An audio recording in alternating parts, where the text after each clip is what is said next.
Hello, we're 6 feet apart and wearing our appropriate PPE, but for the purpose of the interview, we're going to take it off. My name is Maria Friday and I'm the Director of Emergency Management at UC Health. And I'm Laura Schuster, Manager of Infection Prevention at UC Health. UC Health has always been preparing for a situation like this. Infection control and infection prevention is a department within UC Health at all of the hospitals. We are always encouraging appropriate PPE use, hand hygiene, covering cough, and we have been working, Maria Friday and I have been working together since the onset of this situation. I will never forget the discussion in her office of who's the lead on this? Is it infection control? Is it emergency management? And the truth is, it's really an infection control effort completely supported and driven by emergency management.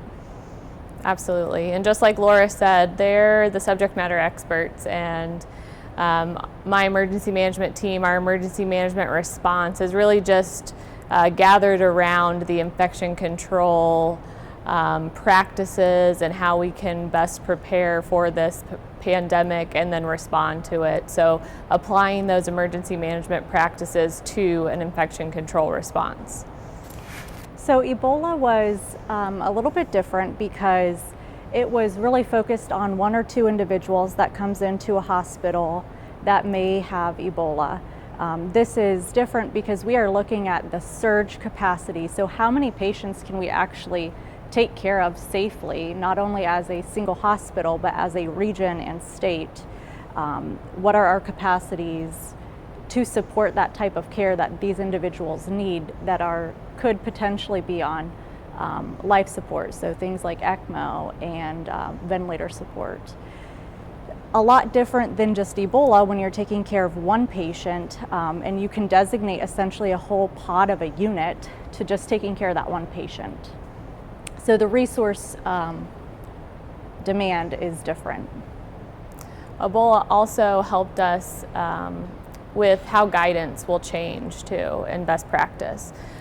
So we really were used to the fact that CDC and the WHO, the guidance as we started to learn more about the disease and how it impacted our healthcare and our communities, how that guidance would change. So we knew that was going to happen because that's what happened with Ebola.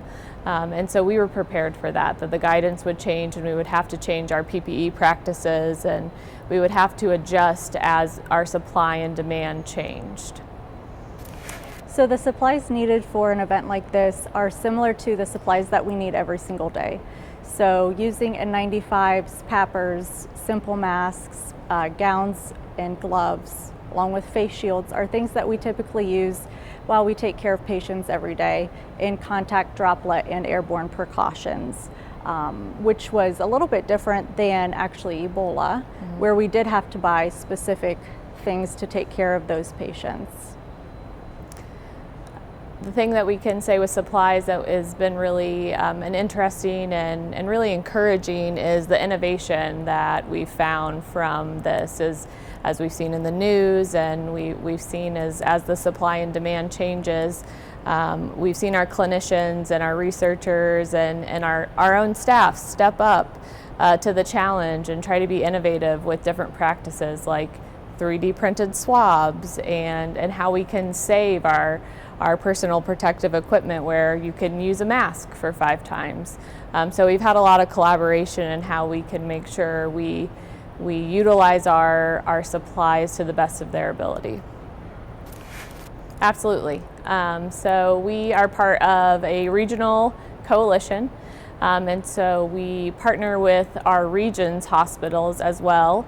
And then we also make sure that we share that information across the state as well. So if you've seen any of the governor's press releases and Dr. Amy Acton, she provides statistics as well. So every single day we provide bed counts and ventilator counts to make sure that we tell the state how prepared we are and what our availability is to make sure that if one hospital or one region sees a surge in patients, we can share resources with other hospitals to make sure that we have the best response as a state.